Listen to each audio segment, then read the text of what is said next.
Man finds daughter for sale online. Calls FBI and saves the day. James Roberts stood in Emma's bedroom again, just like he had every morning for the past 2 months. His fingers traced the edge of her desk, where her math homework still lay unfinished. The pencil marks were starting to fade, but he couldn't bring himself to move anything. The room was exactly as she'd left it that Friday afternoon when she headed to her friend Sarah's house, promising she'd be back for dinner. She never made it home. The 3-block walk between Sarah's house and their home had become James's daily pilgrimage. Every morning, he walked the route, studying faces, checking alleyways, and asking the same questions to different people. Some neighbors still stopped to talk, offering sympathetic smiles and promises to keep looking. Others now avoided eye contact, probably tired of having nothing new to tell the desperate father who couldn't let go. Before we can continue, if you love your family, subscribe to this channel to help up creating amazing stories. Now, let's continue. James picked up the framed photo from Emma's nightstand, her school picture from just 2 months ago. She was beaming at the camera, her braces catching the light, brown hair falling in waves around her face. She'd been so excited about starting high school, talking nonstop about joining the art club and trying out for the soccer team. His phone buzzed, another reply from the missing persons forum he'd posted on last night. Like all the others, it offered nothing but empty sympathy. He'd become a regular on these forums, spending countless hours scrolling through posts, looking for similar cases, reaching out to other parents. Some days, it felt like drowning in a sea of missing faces. The detective assigned to Emma's case, Martinez, called every few days, but the updates were always the same. No new leads. No suspicious activity on her social media. No unusual withdrawals from nearby ATMs. The security cameras from the convenience store on the corner had shown Emma walking past at 6:42 p.m., her blue backpack slung over one shoulder. After that, nothing. Sarah had told the police everything she could remember from that evening. They'd done homework, watched some videos on YouTube, and shared a pizza. Emma left at 6:30, just like always. She seemed totally normal, Sarah had said through tears. We were planning to go to the mall that weekend. James spent his lunch breaks plastering new missing person posters around town. The first batch had been damaged by rain, and some businesses had taken them down to make room for other notices. He'd started laminating them now, determined to keep Emma's face visible. The photo he'd chosen showed her laughing at last year's Christmas dinner, caught mid-story about something that had happened at school. It was so perfectly her, animated, full of life, always ready to share a joke. The police had warned him about burning himself out, suggested he try to maintain some normalcy in his life. But how could he go back to his IT job, sit in meetings about software updates, when his daughter was out there somewhere? His boss had been understanding, offering him indefinite leave, but James knew he'd have to figure something out soon. The bills were piling up, and the private investigator he'd hired wasn't cheap. Every night followed the same routine. He'd check all her social media accounts again, looking for any activity. Then he'd scroll through local news sites, police blotters, and missing persons databases. He'd joined every Facebook group dedicated to finding missing children in the state, shared Emma's story on Twitter, and even learned to use Reddit to reach more people. His ex-wife Linda called from California every day, crying, asking if she should fly back. But what could she do here that wasn't already being done? She'd moved away 3 years ago for a job opportunity, and Emma had chosen to stay with him. Now that decision haunted both of them. The hardest part was the silence. The house felt wrong without Emma's music drifting down from upstairs, without the sound of her laughing at texts from friends or arguing about homework. He'd started leaving the TV on just to fill the void, but it only made him jump every time a news alert came on, hoping for information about his daughter. Friends stopped by with casseroles and concerned looks, trying to make sure he was eating. His sister Kate came over regularly to help sort through the tips that trickled in through the Facebook page she'd set up. Most were dead ends, confused sightings, well-meaning but useless suggestions, and sometimes cruel pranks that made his stomach turn. As another day drew to a close, James sat at his kitchen table, surrounded by printouts of Emma's photos and maps marked with possible sightings. His coffee had gone cold hours ago, but he couldn't stop. Somewhere out there, his little girl needed him. And until she came home, he would keep searching, keep hoping, keep fighting against the growing fear that threatened to paralyze him completely. The clock on James's laptop showed 2:47 a.m., but sleep wasn't an option. His eyes burned from staring at the screen, and his back ached from hours hunched over at his desk. Empty coffee cups littered the surface, testament to another endless night of searching. He'd gone down another rabbit hole of links, clicking through increasingly obscure forums and websites.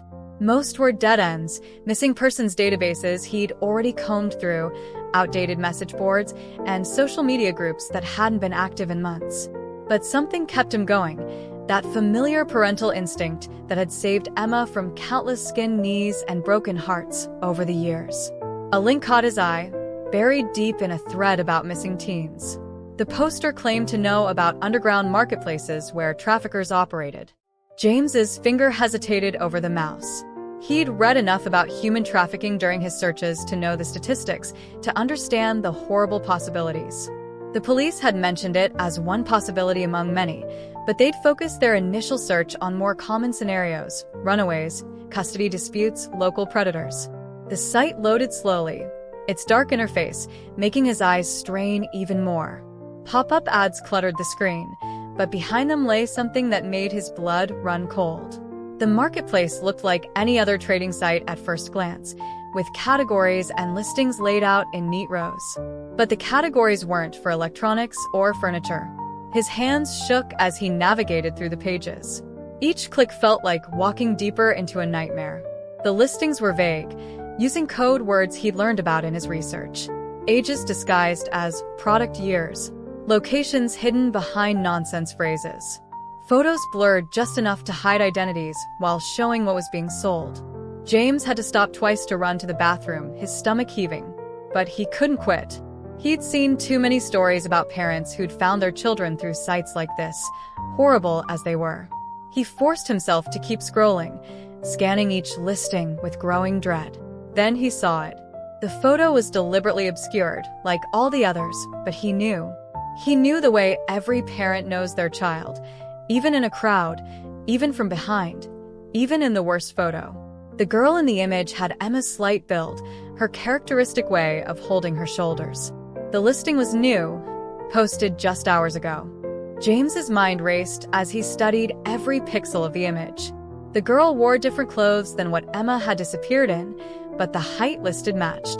The location was coded, but several details in the description aligned with the timing of her disappearance. He saw a glimpse of a bracelet in one photo, the friendship bracelet Sarah had made for Emma last summer, with its distinctive blue and green pattern. His fingers fumbled as he took screenshots, his training in IT finally proving useful for something that mattered. He documented everything: URLs, timestamps, user profiles. The marketplace seemed to change constantly, listings appearing and disappearing like ghosts. He couldn't risk losing this lead. The house felt suddenly too quiet, too empty. The humming of his laptop fan seemed to grow louder with each passing second. Outside, a car drove past, its headlights sweeping across his office wall, making him jump.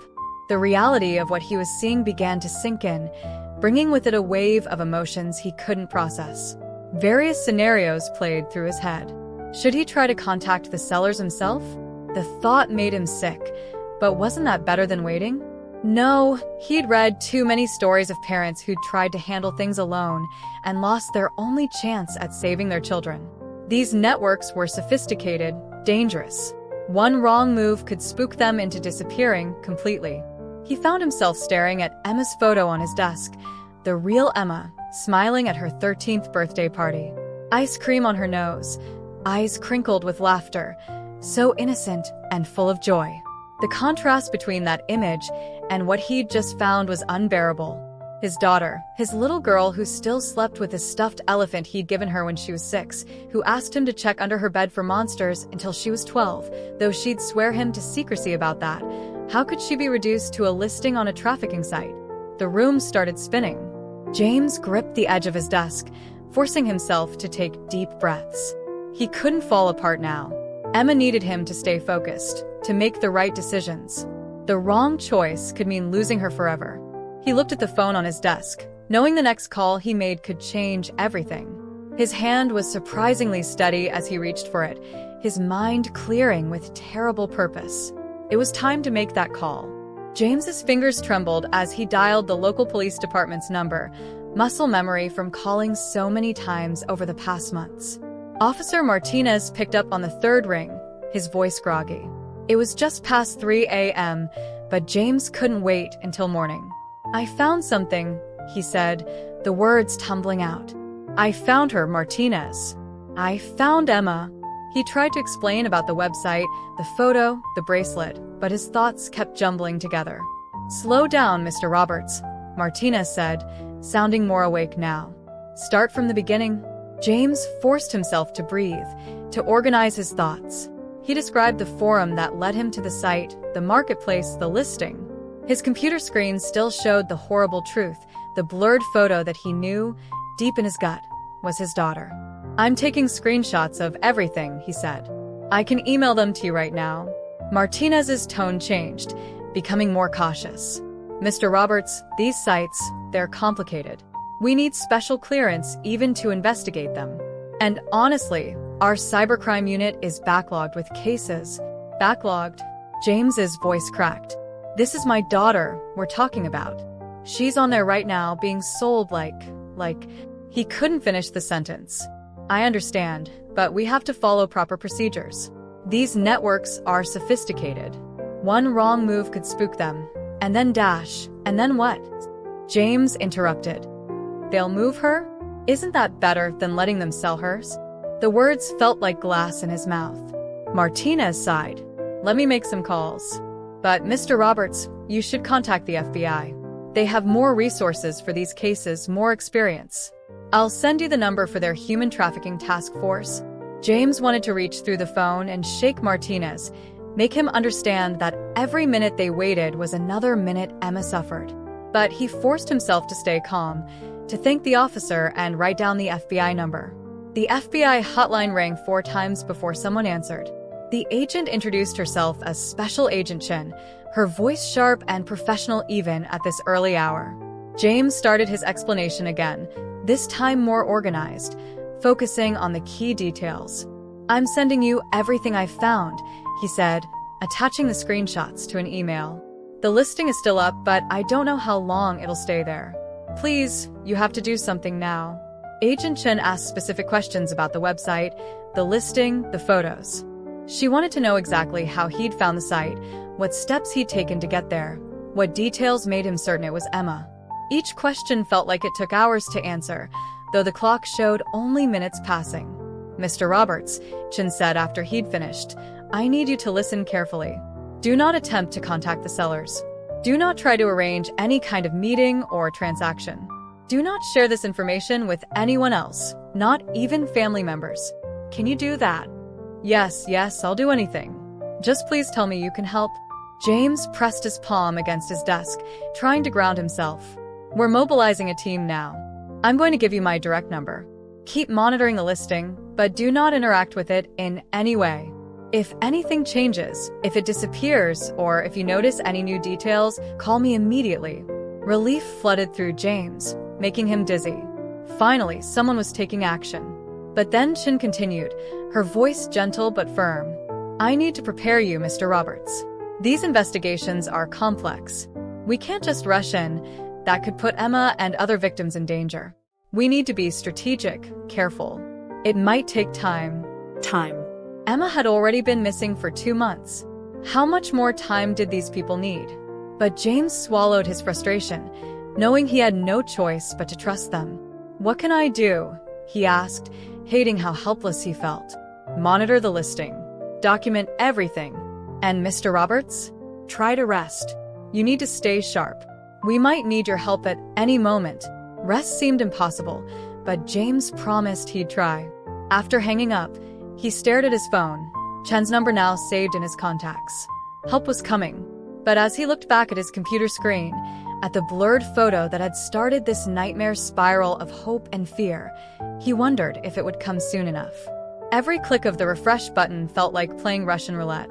James sat rigid in his chair, eyes fixed on the screen, terrified that the listing would vanish.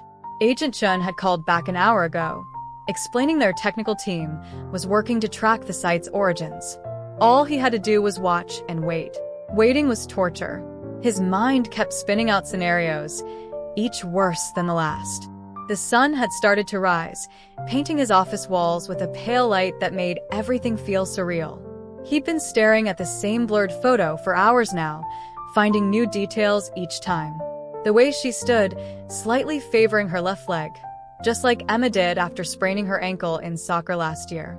The tiny glimpse of the friendship bracelet that Sarah had made, with its distinctive pattern of knots. His phone buzzed, a text from Linda. "Any news?" He stared at the message, cursor blinking. Chun had been clear, tell no one, not even Emma's mother. The secret felt like acid in his stomach. He typed back a simple, nothing yet, hating himself for the lie. The listing had a view counter. James watched it tick up slowly, 23, 24, 25 views. Each number represented someone looking at that page, someone seeing his daughter reduced to a product. His hands clenched into fists, nails digging into his palms. The pain helped him focus, kept him from screaming. Memories kept flooding in, hitting him in waves. Emma at 5, insisting on wearing her butterfly wings to the grocery store. Emma at 10, proudly showing him the A she'd gotten on her science project about the solar system. Emma at 13, rolling her eyes when he tried to help her with her math homework, saying, "Dad, that's not how Mrs. Peterson teaches it." The most recent memory hurt the worst, their last normal morning together. She'd been running late for school, gulping down cereal while trying to finish her English homework. He'd offered to drive her, but she'd insisted on walking with her friends. "Dad, I'm not a little kid anymore," she'd said, giving him a quick hug before running out the door. If he'd known it was their last morning together, he would have held on longer, memorized every detail of her face, told her how much he loved her. The phone rang, making him jump. Agent Chen's voice was clipped, professional. "We've got a location on the IP address, but it's bouncing through multiple servers. We need more time to narrow it down. Has there been any change in the listing?" "No," James said, refreshing the page again. Same photo, same description. 28 views now. His voice caught on the number. "Mr. Roberts, I know this is difficult, but you're doing exactly what we need.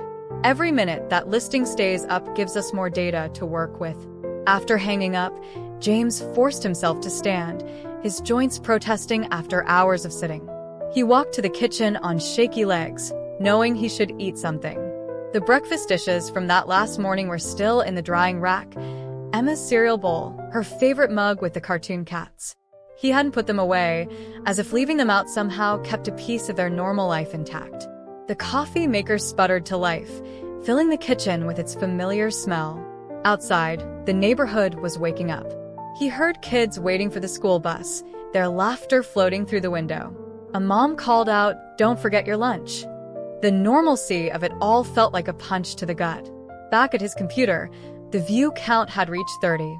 James remembered Emma teaching him how to use Instagram last year, showing him how to check likes and followers. "See, Dad? It's not complicated." She'd been so patient, explaining everything twice when he got confused. Now he was watching numbers tick up on a website that made him sick to his stomach. His phone lit up with another text from Linda. "Should I come back? I can get on a plane today." His finger hovered over the keypad. What could he say? "Sorry, I can't tell you I found our daughter on a trafficking website. Sorry, the FBI told me to keep quiet." He settled for, "Let's wait for news from the police," knowing she'd be hurt by his distance. The shadows in his office shifted as morning turned to afternoon. James kept his vigil, watching the screen, waiting for Chin to call back. Each time he blinked, he saw Emma's face, not the blurred image from the listing, but his daughter as he knew her. Bright, funny, stubborn Emma, who could spend hours drawing in her sketchbook, who sang off-key in the shower, who still called him Daddy when she was scared or sick. "Please," he whispered to the empty room, to whatever God might be listening. "Please let this work. Please let her come home." The listing remained unchanged on his screen, its very existence a testament to human cruelty. But it was also, somehow, hope, terrible, crushing hope that might finally lead him to his daughter. Agent Chen called back as evening approached, her voice carrying a new edge of urgency. "We got a team in place, Mr. Roberts.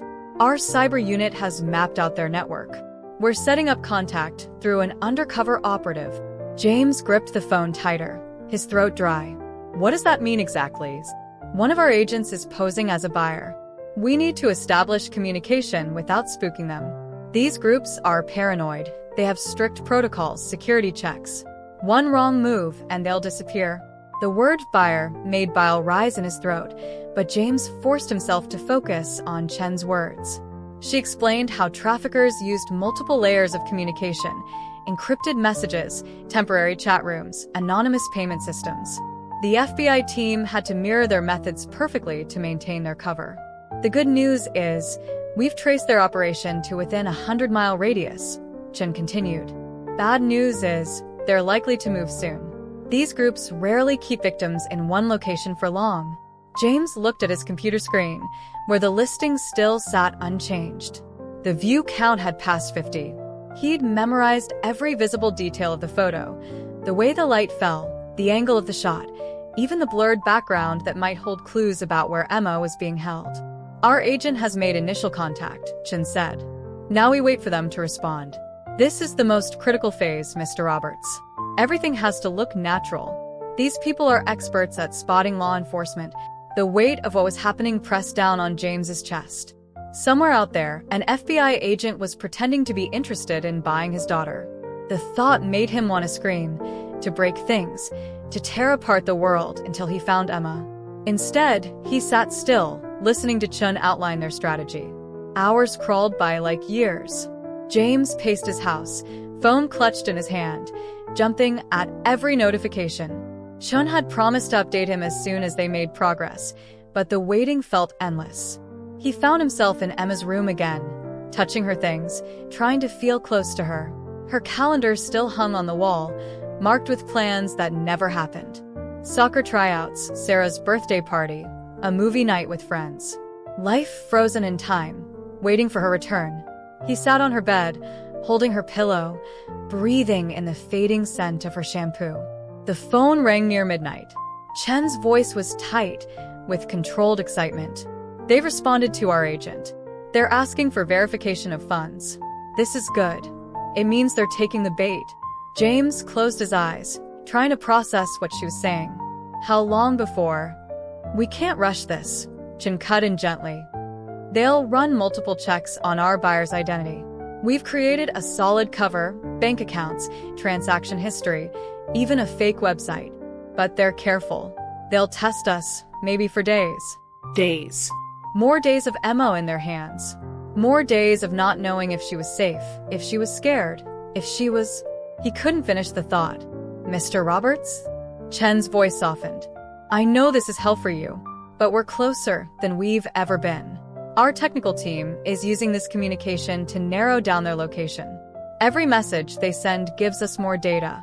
After hanging up, James went to his kitchen and mechanically made coffee. His hands shook as he poured water into the machine. The house felt like a tomb, filled with the ghosts of normal life. Emma's jacket still hanging by the door, her shoes kicked off in the corner, her homework papers scattered on the dining room table. His phone buzzed again, Chen sending a text this time. "Contact established through secondary channel. Running traces now." The message felt both hopeful and horrible. Progress meant they were getting closer, but it also meant dealing with people who saw his daughter as merchandise. James stared out his kitchen window at the dark street. Somewhere out there, FBI agents were working through the night, pretending to be buyers, tracking signals, closing in on the monsters who had taken Emma. And somewhere, maybe in a warehouse, maybe in a basement, his daughter was waiting, not knowing that help was coming.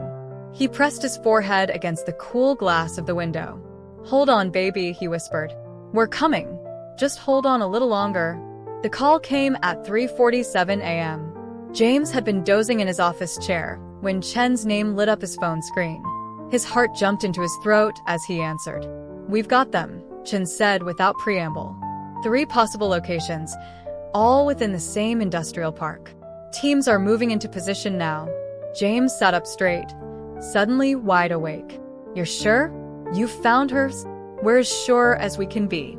The communications traced back to this area, and thermal imaging shows multiple heat signatures in buildings that should be empty.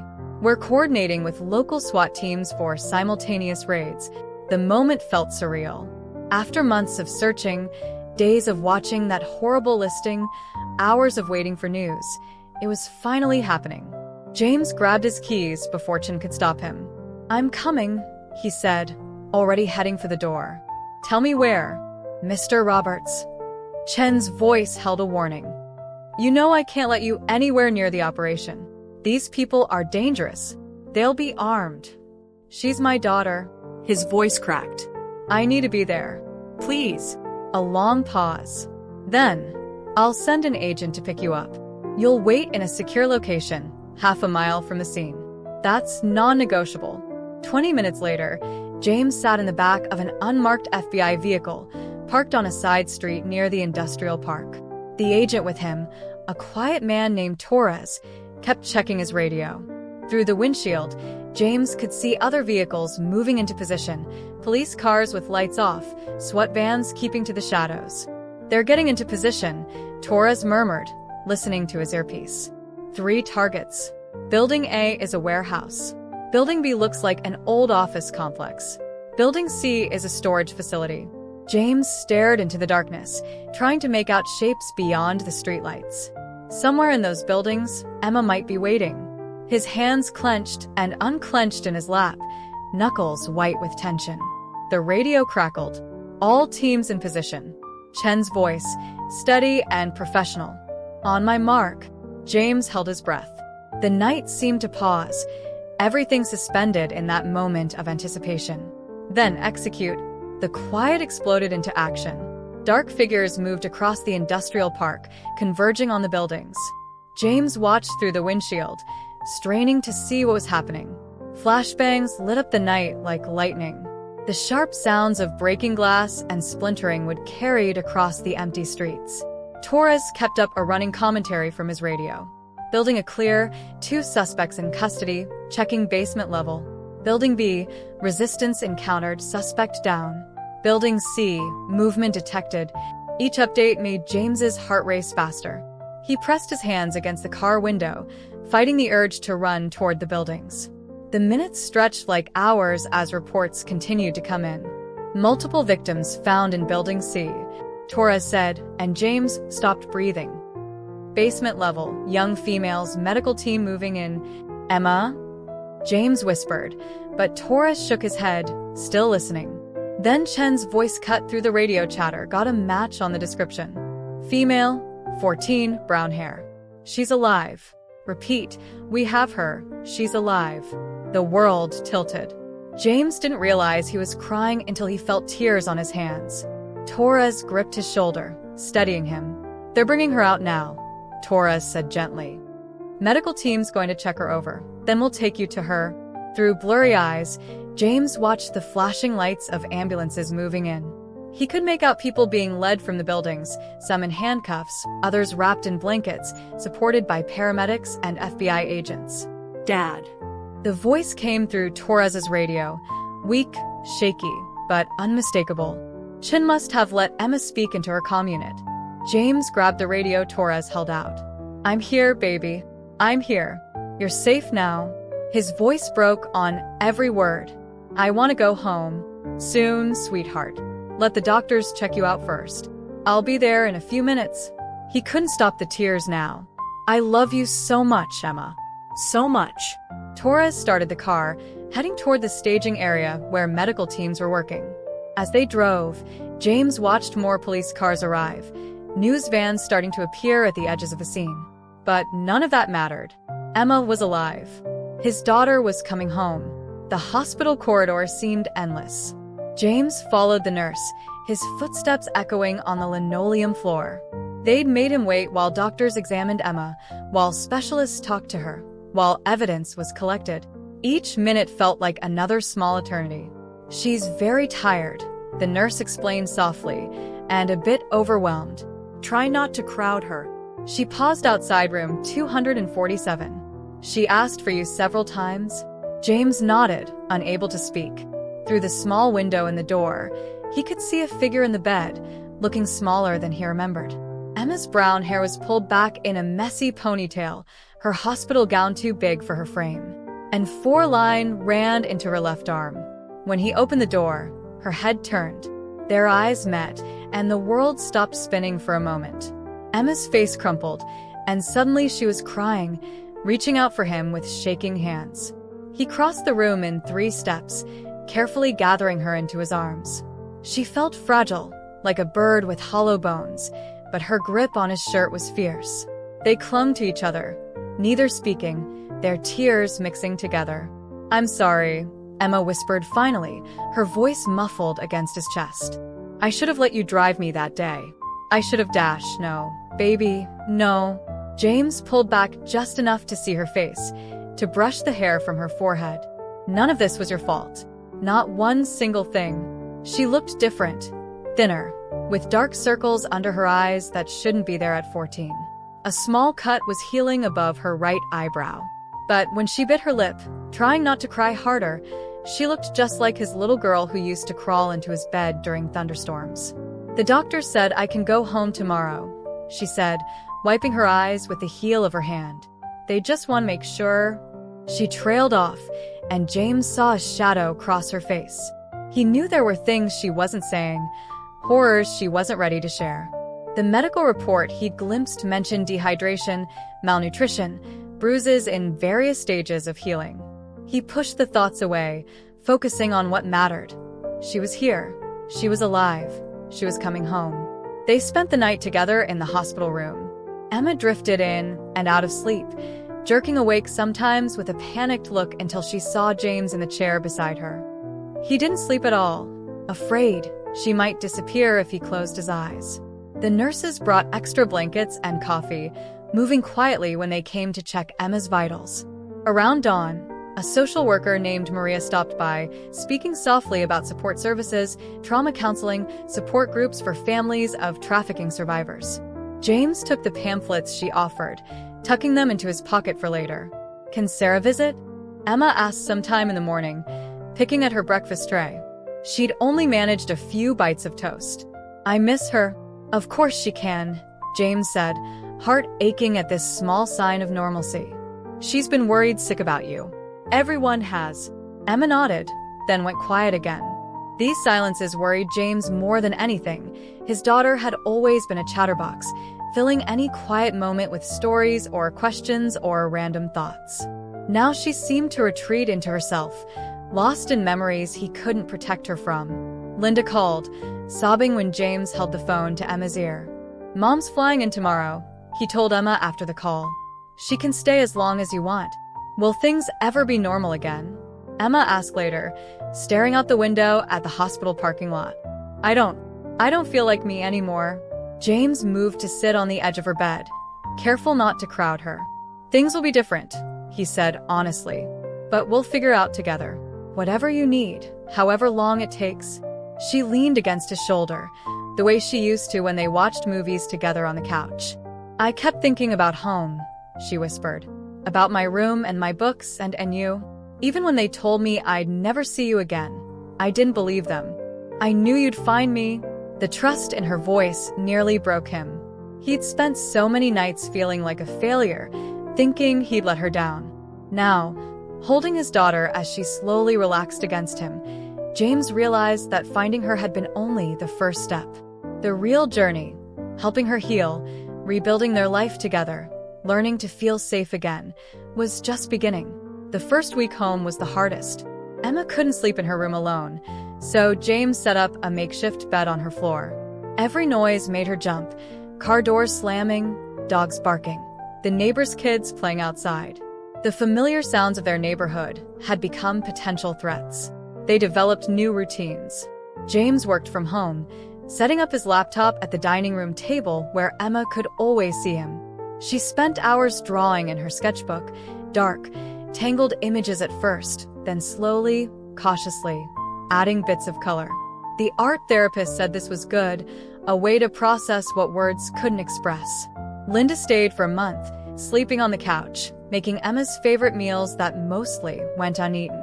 They all tiptoed around each other at first, learning the new boundaries, the triggers they needed to avoid. Emma couldn't handle closed doors. She needed the hallway light on at night. She checked the locks constantly. Sarah visited after 2 weeks, bringing Emma's missed homework and a new friendship bracelet. The girls sat in the living room, the silence between them heavy with everything unsaid. But when Sarah pulled out her phone to show Emma funny cat videos, just like she used to, Emma laughed. The sound was rusty, surprised, but real. The nightmares came every night. James would wake to Emma's screams, rush to her side, hold her while she shook and cried. Sometimes she talked about what happened, fragments of memories that made his blood boil. Other times, she just clung to him, unable to put her fear into words. "Why can't I just get over it?" she asked one night, curled up on the couch after a particularly bad dream. "Why can't I be normal again?" Recovery isn't linear, her therapist had explained in one of their family sessions. There will be good days and bad days. The goal isn't to forget, but to learn how to carry the experience without letting it define you. As months passed, tiny victories began to add up. Emma managed to sleep in her own room. She started eating regular meals again. She agreed to attend a support group for young survivors, where she met other girls who understood what she'd been through. Slowly, she began to reclaim pieces of her old life. James threw himself into advocacy work, speaking at community meetings, working with local law enforcement to improve response times for missing children. He started a support group for parents, sharing his story, helping others navigate the nightmare he'd lived through. It helped, somehow, to turn their trauma into action. The day Emma asked to walk to Sarah's house was both triumphant and terrifying. James drove alongside her the first few times, watching as she and Sarah walked together, phones in hand, location sharing turned on. Each step was an act of courage, a refusal to let fear win. By the time school started again, Emma had decided to try art therapy as a career.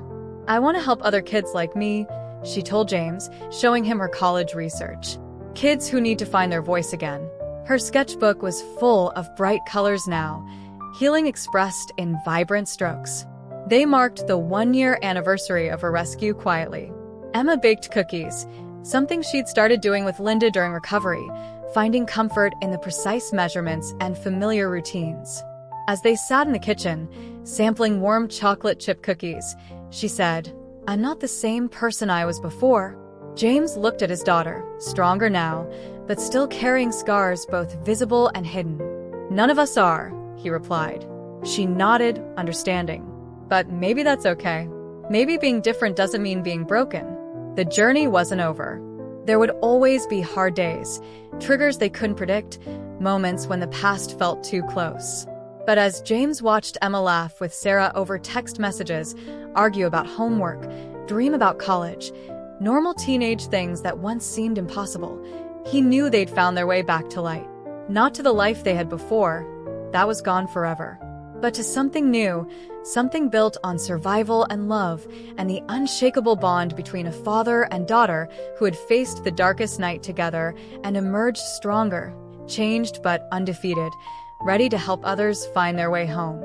Disclaimer: this channel does not support or tolerate any form of discrimination, racism, prejudice, or violation of human rights.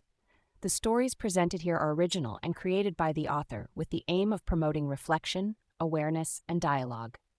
All content is developed with respect for diversity and the dignity of all people.